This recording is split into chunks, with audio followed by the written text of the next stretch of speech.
Welcome to the Kaala Evans Show. This platform is uniquely designed to educate and empower individuals of all walks of life as we converse with experts of various industries. These intellectual conversations are designed to inspire and uplift members of our culture and society, collectively gaining knowledge and information dedicated to our human experience. Let's get into it. Hello, everyone. Welcome to another episode of the Kaala Evans Show. I'm your host, Kaala Evans. We are joined today by the one and only Coach Mike, who is here to talk to us today about all things investing. So a little bit about Coach Mike before we jump into today's interview. Michael Horton is a financial coach based in Baltimore, Maryland. He was born and raised in the South Bronx and was always fascinated by the excitement of Wall Street, where he obtained his Series 7 license as stockbroker in the early 90s. He later moved to Baltimore and graduated with a BS in finance from the University of Baltimore.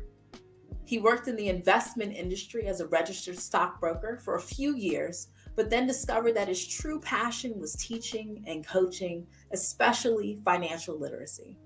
Coach Mike has taught high school algebra and coached girls basketball for over 20 years and is affectionately known as Coach Mike throughout Baltimore. Hey, Coach Mike, welcome to the show. How are you today, sir?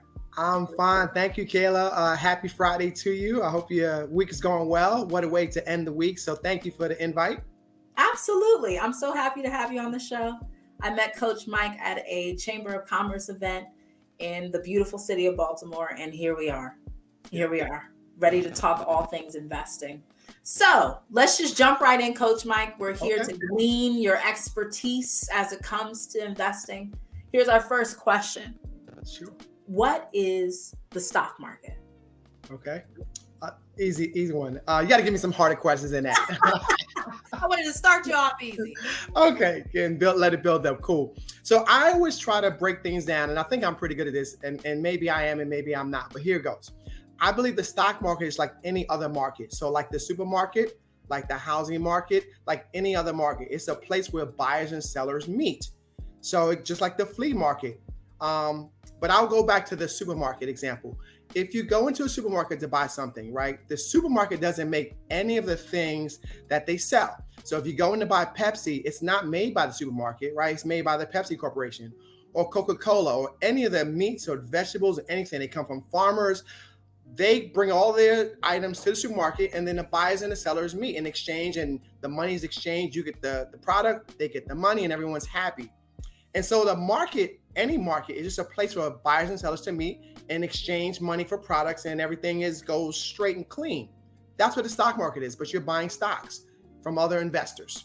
When you buy, let's say, Tesla, if you buy stock in Tesla, you're not buying it from Tesla, you're buying it from another investor. So it may be Mike buying the shares from Kaala. Kaala bought Tesla a long time ago, and she's ready to sell her Tesla. And she goes to New York Stock Exchange, or she just really logs into her brokerage account and sells it, and I buy it. But Tesla is not involved in the transaction. So I hope that helps people understand, just like the housing market, when you buy a house, right? And the biggest thing that drives the prices is supply and demand. If everybody wants it, the price goes up, like Beyonce tickets. If everybody wants Taylor Swift tickets, the price goes up. If nobody wants it, the price goes down. Supply and demand, simple.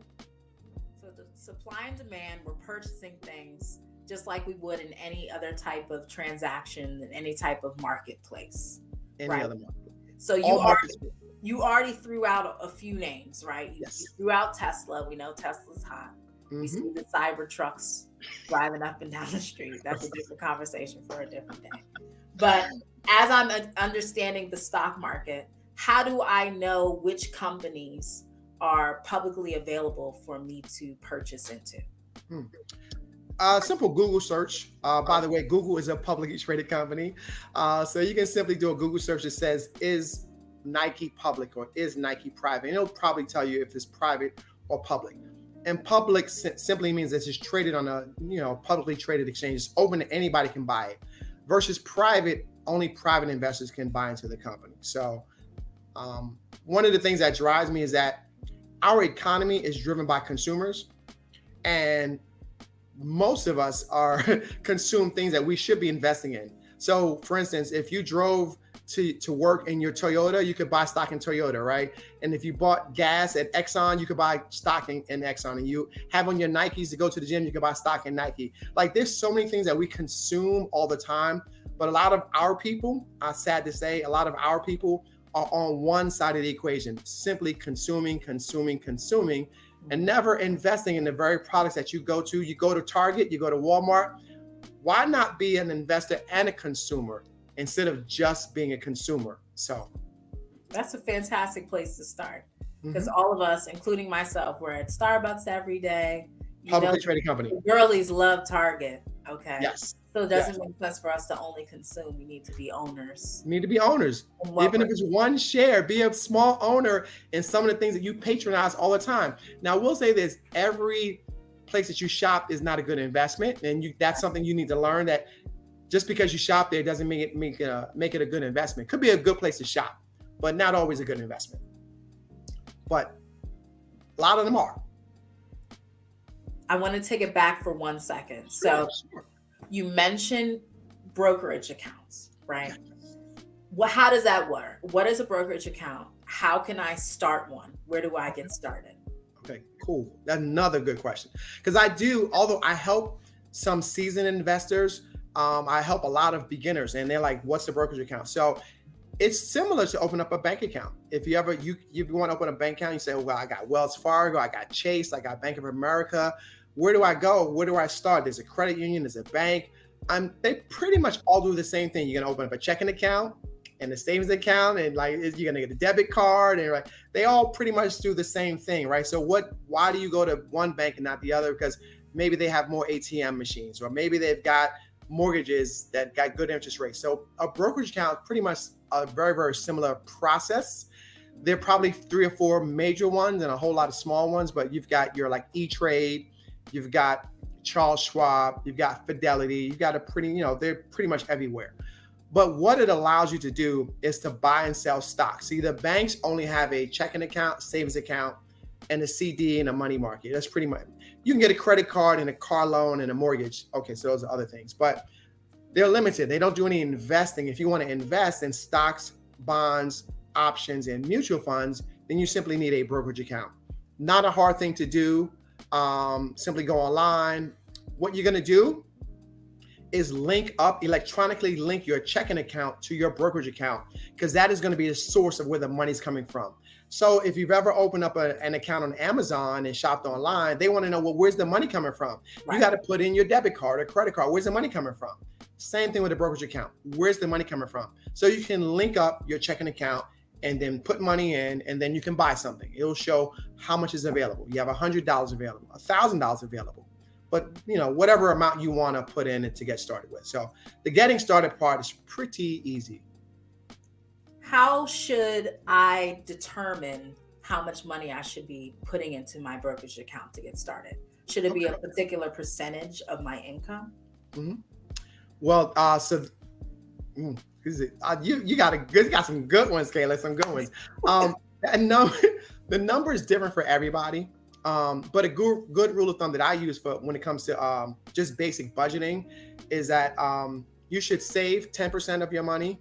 You should invest 10% of your money and give 10% to charity. So you should really be living below your means, living off of 70% of your income. And if you did that, then 10%. So whatever your income is, if you could put 10% into an investment, that'd be a great place to start. So that might be $100. It may be $25. It may be $1,000. So, or if you have another number that you're comfortable with, that's fine.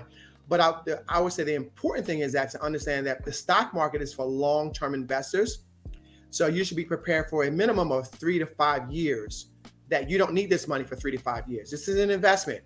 And it's not money that you're going to say, I need this money for that cruise next summer. This is not where you put that money.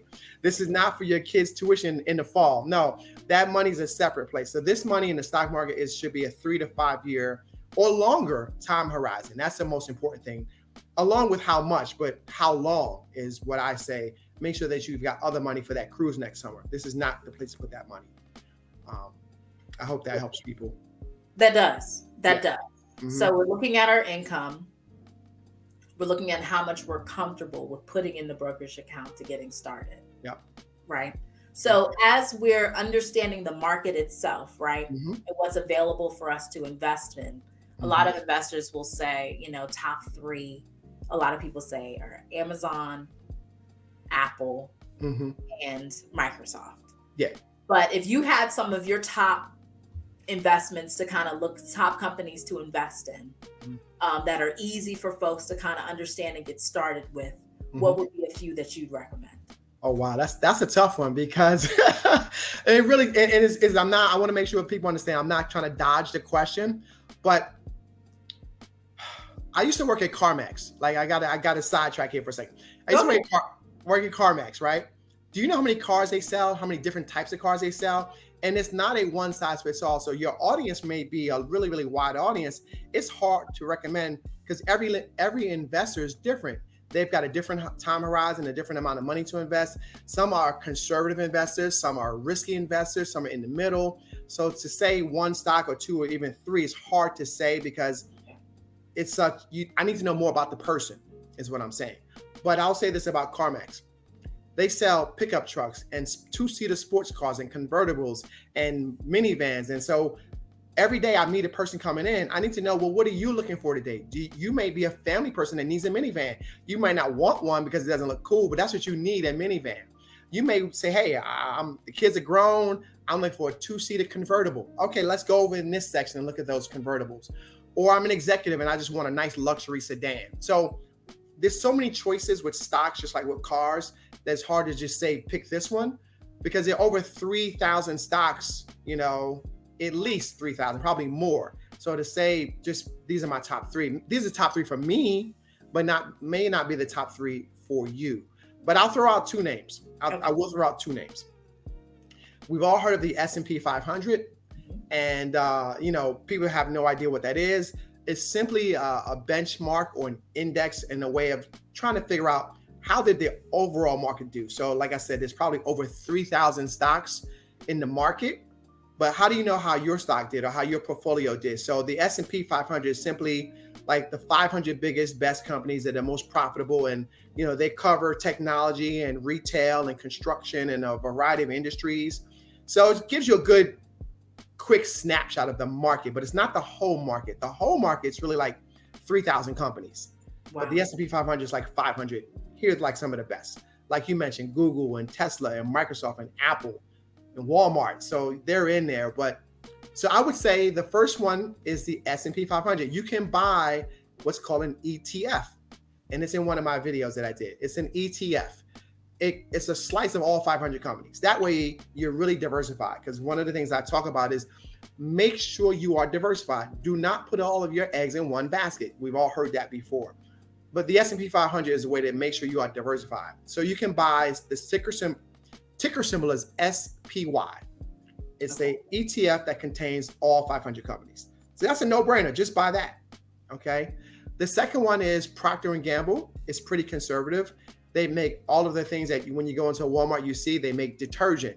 They make, you know, like toothpaste and deodorant and razors. And so no matter if the economy is doing well, the economy is doing bad, you're going to buy toilet paper. You're going to buy toothpaste. You're going to buy deodorant. You're going to buy detergent. So they make things like that, that we got to buy no matter what. So it's not, you're not going to hit a home run, but you're not going to lose your shirt investing in Procter & Gamble. Safe, steady, stable, growing company, pays a dividend. So it's a great place to get started if you're nervous about, oh, I don't know what to do. I don't know where to start. Procter & Gamble is a great place to get started. So we have Procter & Gamble and S&P 500. Yes. The symbol for Procter & Gamble is PG. Just like PG County is PG. There we go. That's a good place to get us started. So PG. As I'm trying to learn more about where I should be placing my money, and you know, I'm the tech girl, so we gotta talk technology. Absolutely. What are some resources or places I can go to really track what's happening and to see, okay, this is where I need to put my money this month, or these are some adjustments that I need to make? Maybe a tool that helps us project what's to come. I think one of the best free resources out there is Yahoo Finance. Believe it or not, like you don't even have to open up a brokerage account. Yahoo Finance has some of the best free resources I've ever seen. So seriously, There's another site called Investopedia, just like an encyclopedia, but it's called Investopedia. So really good, another good source to go to. But once you open up a brokerage account, there's tons of free resources on the site. So I would encourage people. I'm with Charles Schwab, but you don't have to go to Charles Schwab. I'm not, making a commercial for them, but they are really good. But you can simply go to E-Trade or Charles Schwab or one of the others, Fidelity. And once you log on and open up an account, you'll see lots of good resources. But yeah, tech is one of the biggest, most profitable sectors in the stock market. So, the Microsofts, the Googles, all the artificial intelligence, the semiconductor chips now is really, really big. So tech is where it's at. But still, don't pull over your money in tech. Like, you still got to spread it out to other things. But Absolutely. Yeah, tech is big. So we have Investopedia, and then we also have Yahoo Finance. Yep. Are there any other, now we know you have your own YouTube channel, which we're going to make sure that folks have access to at the end of the call. But are there any other folks that or podcasts or books that you recommend that folks get started on? I know I'm an audiobook person. I put that on the car and keep it. I don't have on that side. Oh man, that's the good one. I don't have a list of books. That's wild. I do read a lot of books, right? But none of them, I guess, are on investing because I've been in the industry for so long, since the late 80s, early 90s. So it's just in my blood now. So the books I read are more on the motivational side, how to stay motivated, how to, get ahead in life. It's self-help books is what I normally read. And then I also read books on health, good things to eat and live a healthy lifestyle. So I don't even read any investing books, but I simply watch CNBC all day, every day. Like that's on, most guys would watch ESPN. I'm watching CNBC all day. Okay. Like literally all day. And then if I get in the car to go run out some errands, it's on Bloomberg Radio. Okay. So you live it. I live it every day.